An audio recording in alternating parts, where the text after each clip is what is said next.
야, 이거는 수없이 많은 반응 가운데 저도 조금 어느 정도 야, 수긍이 간다 하는 반응이 좀 있었습니다. 저 벤 다이어그램은 좀 잘못 그려진 벤 다이어그램이라고 저는 봐요. 유시민 작가의 A그룹은 시민 또는 지지자라고 얘기를 해요. B그룹은 정치인, 비평가, 스피커라고 표현을 하더라고요. 그럼 이거는 같은 집합으로 놓을 수가 없어요. 유시민 작가가 얘기했던 B그룹이 정말로 어떤 시민, 지지자가 아니라 정치인, 비평가, 스피커를 얘기한다면 그들은 집합이 아니라 그냥 점이에요, 점. 자, 김종배 씨의 이 비평 저는 고개가 좀 끄덕거려지더라고요. 어떻게 보셨습니까? 예, 이제 김종배 씨가 지적한 점은 타당한 지적이에요. 저게 제가 꼭 그렇게 말한 것은 아닌데 저렇게 받아들일 수 있는 소지가 있게 제가 말을 했어요. 그러니까 제가 욕심을 부린 건데 원래 이 벤 다이어그램은 이제 정치인들 그러면 정치인들과 연계되어 있는 또는 그들에 대해서 비평하는 비평가들 또는 그들을 어찌 보면 대리한다고까지 말할 수 있는 이른바 스피커 이런 사람들을 분석하기 위해서 제가 그린 틀이었어요. 네. 근데 얘기를 하다 보니까 일반 당원들 디멘전 그러니까 차원이 다른데 그쪽도 설명하는데 이걸 좀 썼어요. 제가 말로. 순간적으로 잠깐 썼죠. 예, 그러다 보니까 A는 일반 시민 혹은 당원. 그다음에 B는 이제 직업 정치인 뭐 비평가 스피커 이렇게 서로 차원이 다른 두 집단을 한 평면에 걸어놓고 비평을 한 게 문제 아니냐 이 지적이에요, 그죠? 네, 맞습니다. 타당한 지적이죠. 제가 그렇게 하지는 않았지만 그렇게 받아들일 수 있는 소지가 있었어요. 좀 정리를 해야겠어요. 네, 요거 정리는 좀 한번 해주십시오. 그래서 우선 김종배 선생 말대로 그 차원 혼동을 하면 안 돼요. 그러니까 이 지난번에 했던 이제 더 안 그릴게요. 그 벤 다이어그램에서 사실은 A하고 B하고 같은 크기로 그렸잖아요. 네. 근데 실제 정치 현장에서는 A 동그라미가 좀 더 작고 B 동그라미가 더 커요. 그리고 교집합도 꽤 넓어요. 제가 그렸던 그림보다는 제가 그 즉흥적으로 막 그날 그려서 그렇게 했는데 교집합이 좀 더 크고 그다음에 A보다 B 동그라미가 좀 더 큰 이게 현실 정치 비평 어떤 스피커들 세계를 나타내는 거예요. 여기는 이익 때문에 그 일을 하는 사람이 더 많아요. 기본적으로. 그리고 교집합도 넓어요. 그리고 A 동그라미에서 교집합에 속하지 않는 부분이 얇아요. 이게 왜 그러냐면 한 예를 들어볼게요. 제가 김영삼 대통령이 1991년도에 3당 합당을 했습니다. 그때 민정당하고 통일민주당하고 신민주공화당 JP 이 셋이서 당을 합쳤습니다. 그때 몇 명이 안 따라갔죠? 기억도 잘 안 나실 거예요. 그때 노무현 의원, 김정길 의원, 이철 의원 그다음에 뭐 이기택 의원 등등 해서 국회의원들 중에 겨우 몇 사람만 안 따라가고 70여 명이 다 따라갔습니다. 왜 갔겠어요? 이익이 되니까. 이익이 되니까. 거기를 안 따라간 사람들이 A 성향을 강하게 가지고 있는 C 안에 있지만 A 성향을 강하게 가지고 있거나 아예 A 쪽에 있었던 사람들이 자기가 여기 안 따라가면 낙동강 오리알 된다는 거 뻔히 알면서도 도저히 이건 나의 가치에 반하기 때문에 따라갈 수 없어. 그걸 보고 이제 견리사이라고 그래요. 이익을 볼 때는 의를 생각하라는 옛성현의 말씀이에요. 그게.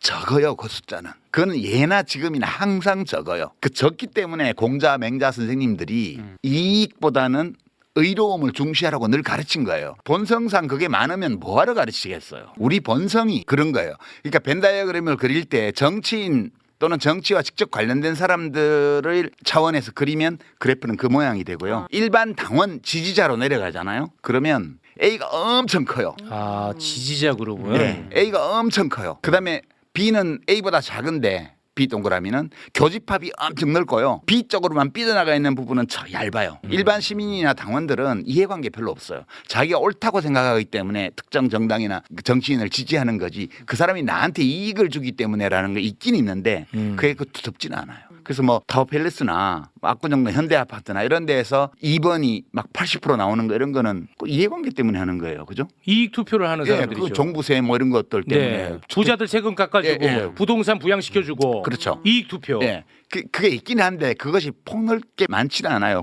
국힘당을 지지하는 베이스가 보면 고령층, 저학력층, 저소득층 여기가 두터워요. 이분들이 왜 찍냐 하면 나한테 이익을 주기 때문이 아니라 그러네. 저 당이 하고 있는 정책이 우리나라를 위해서 옳기 때문에 찍는다고 생각합니다. 그 가치 투표네. 예, 그것이 객관적으로 타당성이 있든 없든 상관없이 주관적으로 그런 거예요. 내 이익과 반하는 투표를 하네요. 민주당의 제일 중요한 지지층은 중산층 또는 중상위 소득계층의 고학력층이에요. 여기가 가장 두터워요. 소득수준도 제일 높아요. 지금 40, 50대.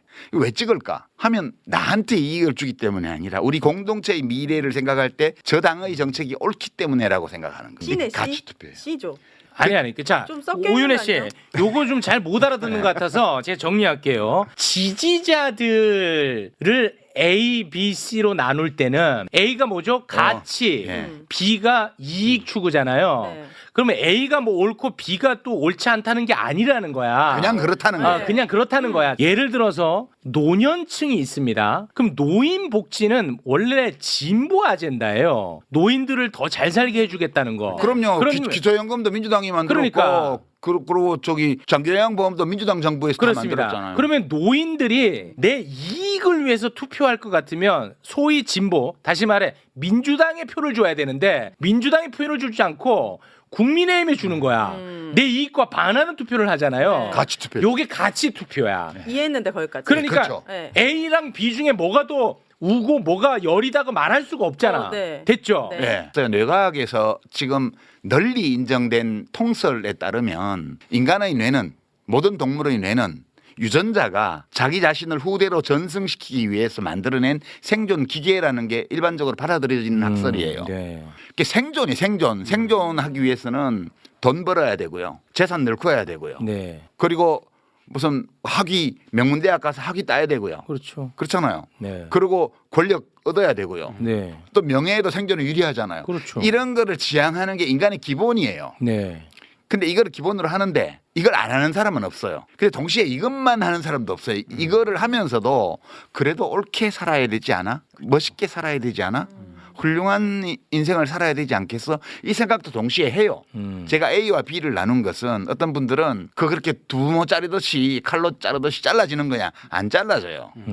인간은 누구나 이 두 개를 다 갖고 있어요. 옳게 의미 있게 훌륭하게 살고 싶은 마음과 생존에 유리한 어떤 것을 내가 가지고자 하는 마음과 이 두 개를 갖고 있는데 사람에 따라서 어떤 것이 우세해요.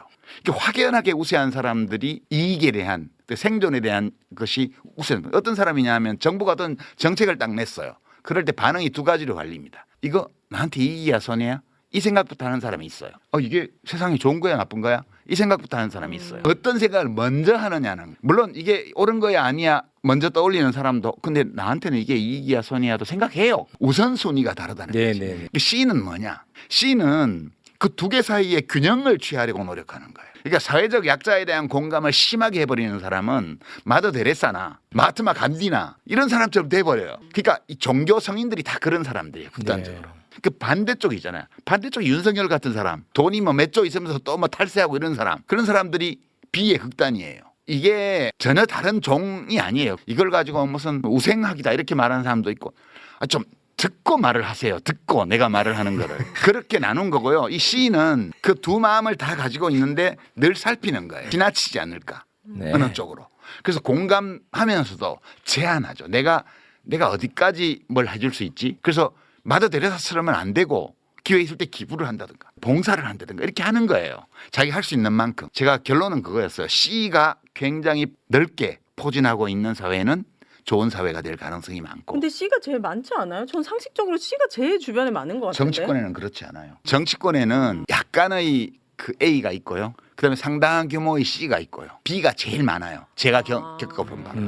이 조불쇼의 그 당사자인 조국 혁신당 대표가 또 바로 페이스북에 그거를 인용을 하면서 그러니까 그런 흐름을 보면서 이거는 뭔가 다 연결돼 있구나. 뭔가 의도가 있고 어떤 정치적인 의도가 분명히 개입돼 있는 것이다라고 의심하는 분들이 꽤 많았습니다. 그러니까 그때 친문 세력의 부활이라는 거는 조국의 대권 도전을 돕는 거다. 그런 뜻으로 그런 받아들이는 거죠. 맥락도 좀 있는 것 같고요. 맥락도 들어가 네. 있고. 근데 조국은 안 죽었는데 이미 살아 있는데 왜? 또 이렇게 하면 또 조국 살렸다고 또 욕먹겠네 또.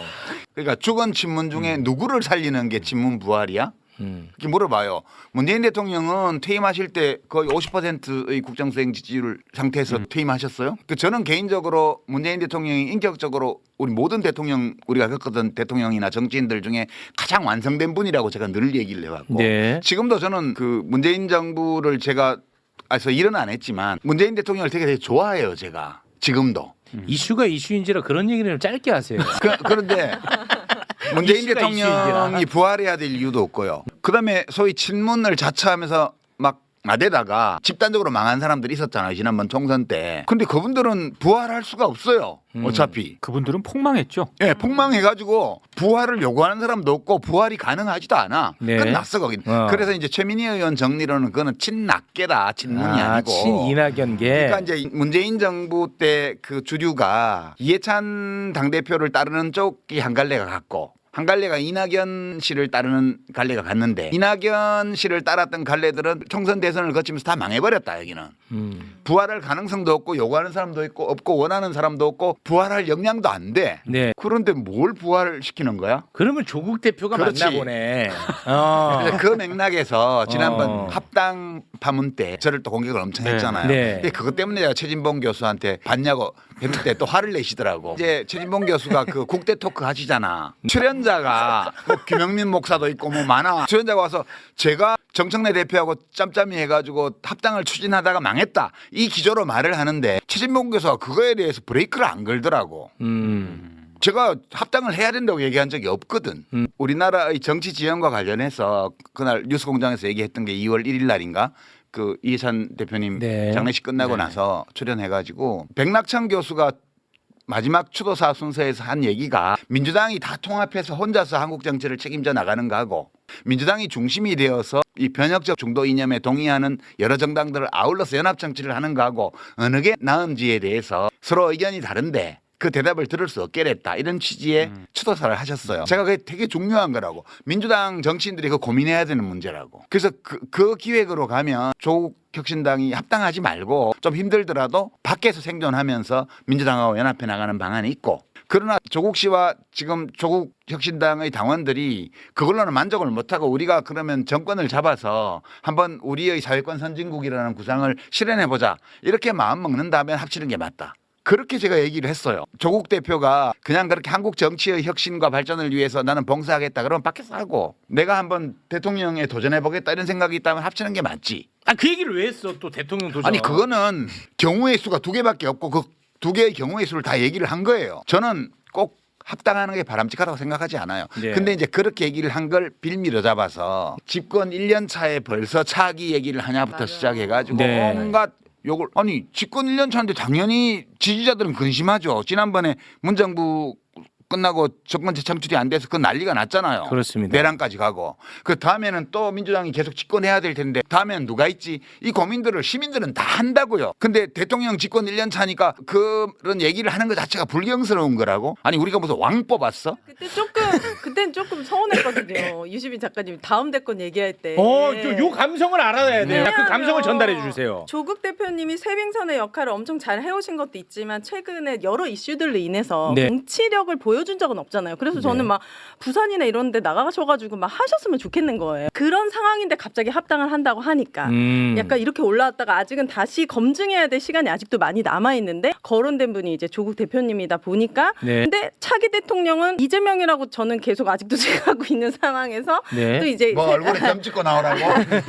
그러니까 너무 그런 부분들이 좀 서운하게 느껴졌고 그리고 문재인 대통령에 대한 생각도 좀 다른 것 같아요. 다를 수 있죠. 문재인 대통령 떠올리면 답답하고 화나는 지지자들도 있어. 지지했지만 화나고 속상하고 막 답답한 많아요, 사람들도 그런 분들. 많아요. 근데 네. 조국 대표님, 유시민 작가님 뭐 이제 뭐 다 그런 분들을 하면 문재인 대통령 친문하는 순간 또 문재인 대통령이 딱 떠오르니까 그럼 스트레스가 좀 올라오는군요. 이게 약간 연상이 되면서 딱 거부감이 생기는 거예요. 친문이 부활한다라는 친문 것도 부활. 네. 제가 이게 너무 무슨 말인지 모르겠어서 뭐 부활절도 아니고 그래서 국회에서 다 취재를 해봤어요. 그렇게 진짜 비아냥거리지 말고. 취재를 해봤더니 결론적으로는 친문이 부활한다라는 메시지의 해석이 다음 대권에서는 친명계 라인에서 한 명 나와야 되지 않겠냐로 귀결이 많이 되더라고요. 공통적으로. 아니 그러면 차라리 그렇게 말씀하시면 되지 않냐. 왜냐면 정치인들도 다 다음에 넥스트 목표를 꿈꾸는 게 잘못된 건 아니잖아요. 그렇죠. 네. 근데 이게 이제 대통령 연임을 바란다라고 이야기를 앞에서 해왔던 것. 근데 차기를 얘기하는 게 조심스러운 거죠.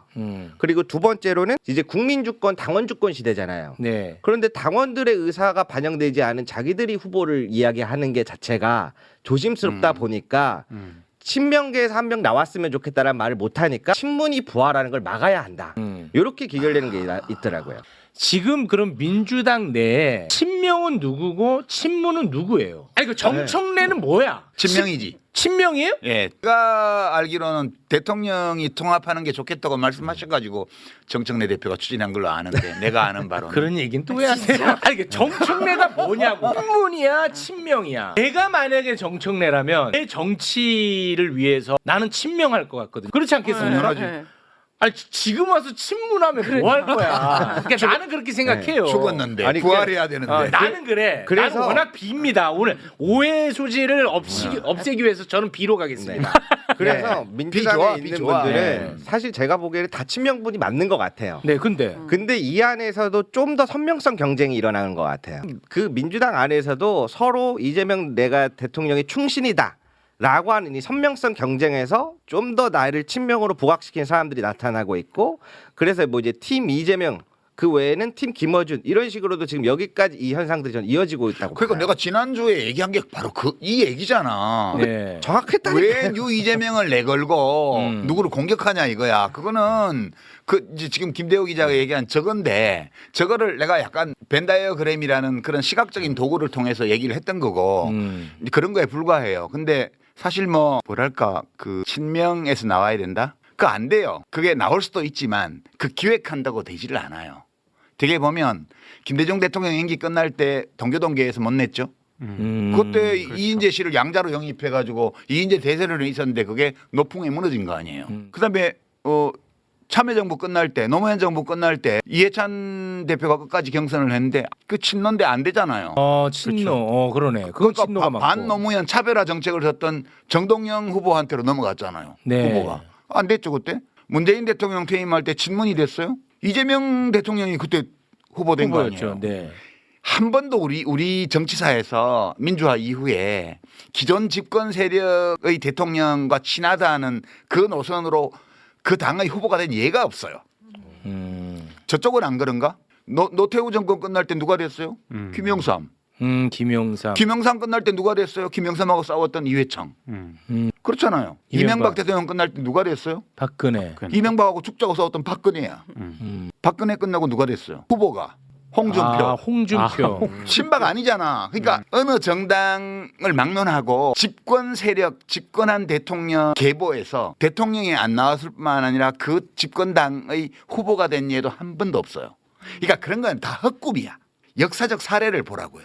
저는 아이고. 열심히 노력해서 당원과 지지자들의 믿음을 사면 그 사람이 친명이건 아니건 상관없어요. 제가 볼 때는. 네. 네. 그렇게 생각하고 일들을 해야지. 무슨 그런 이상한 기획을 해가지고 그 기획 가지고 백날 담장 쌓아봐야 때되면 다 와르르 무너져요. 언론에서 보도하는 걸 보세요. 재래 언론에서 특히. 유튜브도 일부 그렇지만 명청대전이라고 그러잖아요. 친명 대 친청의 대전이래요. 네. 오는 8월 전당대회가.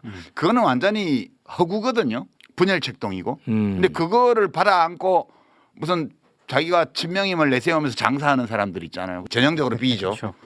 문재인 대통령 때 친문이라고 나댄 사람들이 그 뒤에 어떻게 된지 보세요.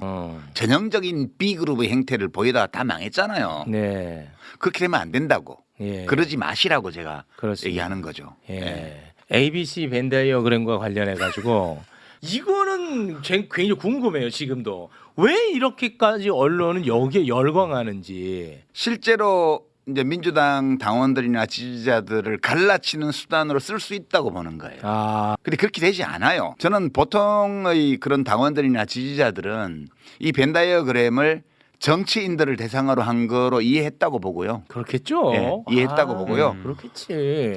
이것이 뭐 그런 일반 시민들의 마음에 큰 영향을 주는 건 아니야. 저렇게 들으니까 이해가 되네. 그 정도지. 그러니까 뭐 그렇게 해봐야 헛일이에요. 뭐 그렇게들 하나 몰라. 그러면 언론이 여기에 대해서 열광했던 이유는 뭔가 좀 진영을 흔들 수 있을 거라는 기대감. 에다가 이제 김어준까지 한 패키지로 묶어서 좀 보내버리자 이런 것도 좀 있는 것 같고. 예컨대 지금 재래 언론사에서 하는 유튜브 정치 비평 프로들이 있잖아요. 네. 그게 이제 TV조선은 유병수 뭐 무슨 펀치인가 그런 거 있고 엄튜버 엄성섭 씨가 하는 거 그런 게 이제 회사 차원에서 밀어주는 거잖아요. 네. 그다음에 한국일보에서 얼마 전부터 하고 있는 이슈 전파사 이런 것도 있고요. 네. 거기서 주로 하는 게 비평가들 불러 모아가지고 갈라치기 하는 이런 걸 하고 있어요. 그 사실 그 벤 다이어그램은 국민의힘을 분석할 때도 굉장히 유용한 도구가 될 수 있어요. 차원을 달리하거나 대상을 달리하면서 다 적용할 수 있어요. 왜냐하면 다 똑같은 인간들이 하는 일이기 때문에. 국힘당을 그 벤 다이어그램으로 해보면 네. 되게 재밌는 게 나와요. 국힘당이 지금 당 지지율이 지금 민주당의 절반 이하로 다 나오고 있죠. 여론조사에서. 그런데도 계속 저렇게 가요. 네네. 왜 저렇지? 사람들이 미쳤나 봐 이렇게 얘기했는데 미친 거 아니에요. 거기는 A하고 B가요. 교집합이 되게 적어요. 국힘당 의원들 정치인들과 그 주변을 보면 A가 좀 작고 B가 더 큰데 교집합 부분이 굉장히 적어요.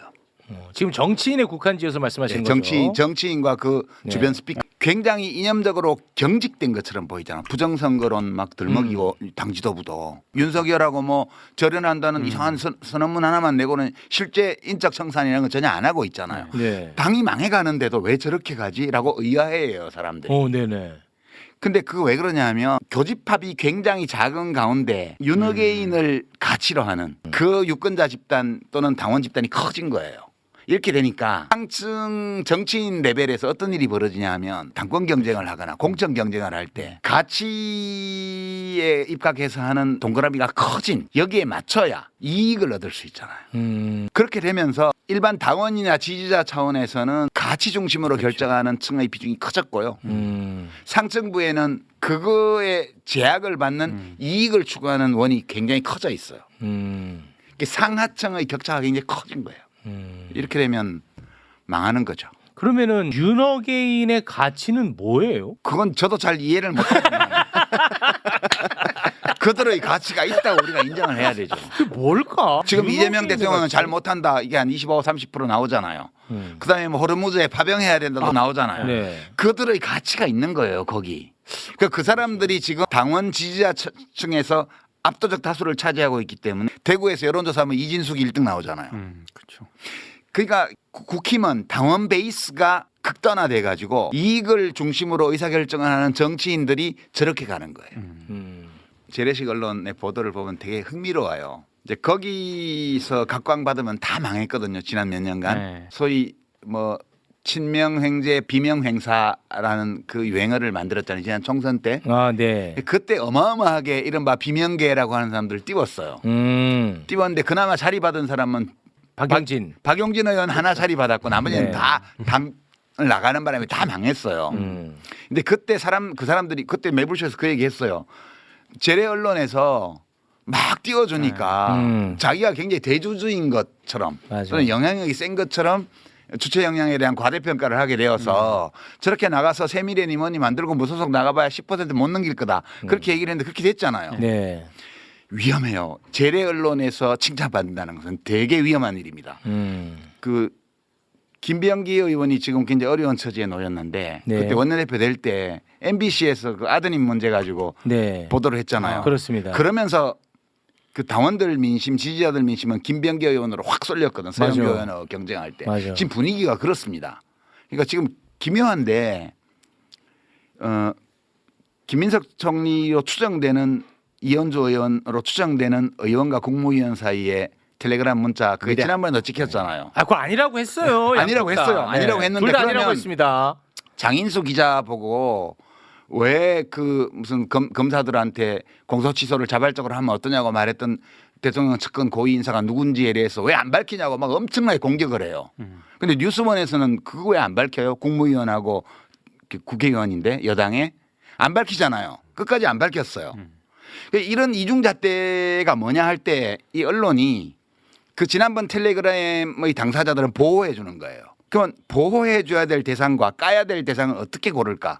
기가 막히게 고릅니다. 와, 이걸 진짜 흥미로운 주제다. 어떻게 골라? 정말 본능적으로 아는 것 같아요. 본능적으로. 네. 그러니까 자기들에게 해되는 사람과 자기들에게 이익되는 사람. 그래서 앞으로도 조심하셔야 돼요.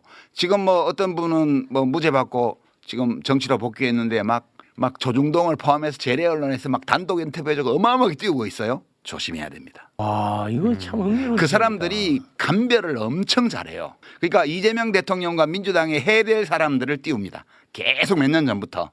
이재명 정부에 해야 될 사람만 띄운다. 예, 그거 뭐 저는 판독기라고 봐요. 어느 날 갑자기 어떤 정치인이 또는 지식인이 갑자기 막 언론의 각광을 받잖아요. 재래 언론에서 정치부 기자들이 발탁해서 띄워올리기 시작하잖아요. 그럼 뭐 있는 거예요, 그거는 다. 야, 저는 진짜 이 궁금했는데 괜히 또 내가 방송에서 거론하면 이 분란의 씨앗이 될까봐 하지 않았던 말이거든요. 네. 국무위원과 민주당의 국회의원이 텔레그램을 나눴습니다. 네. 그걸 왜 안 그런데 밝혀요, 누군지? 그 언론사는 그 누군지 알고 있어요. 그러니까 그게 묘해요. 그런 것들을 이렇게 보고 있으면 아, 이거 재래식 언론이 누구를 보호하고 누구를 까는데 어떤 기준으로 누구를 보호하고 누구를 그게 진짜 네. 궁금했는데. 이제 왜 그런지 이해가 안 되면 좀 있어 보면 압니다. 그 사람이 이재명 정부와 민주당에 해될 가능성이 많은 사람이라는 거. 그거를 기가 막히게 알아봐요, 그 사람들이. 그리고 이재명 대통령 의혹에 좋은 게 많은데 과거에 한 말 중에 그런 것도 있더라고. 그 정치인을 숭배하지 말고 지지하기만 하라고. 그 정치인은 도구라고. 나는 도구가 되고 싶은 사람이라고. 네. 정치는 결국 정치인이 하는 것 같아도 국민이 하는 거라고. 이게 이재명 대통령의 지론이에요. 근데 지금 이제 친명 깃발을 들고 막 다니는 사람들은 가슴에 손 얹고 생각해 봐야 돼요. 자기가 하는 행위가 대통령 눈에 어떻게 보일지. 그러니까 대통령 욕 보이는 거예요, 그게. 내가 이재명 대통령을 진짜 좋아하고 지지하면 대통령에 맞게 품격 있는 언행을 해야 돼요. 저처럼 밖에서 평론하는 놈처럼 하면 안 돼요. 여당의 주요한 정치인들은. 근데 좀 중요한 말씀인 것 같은 게 이번에 합당 1인표제 그리고 검찰 개혁과 관련해서 저랑 또 의견이 다르신 분들을 많이 만나봤거든요. 근데 이상한 공통점이 하나가 있는 게 본인들이 이재명 대통령과 직접 소통하는 것처럼 얘기를 해요.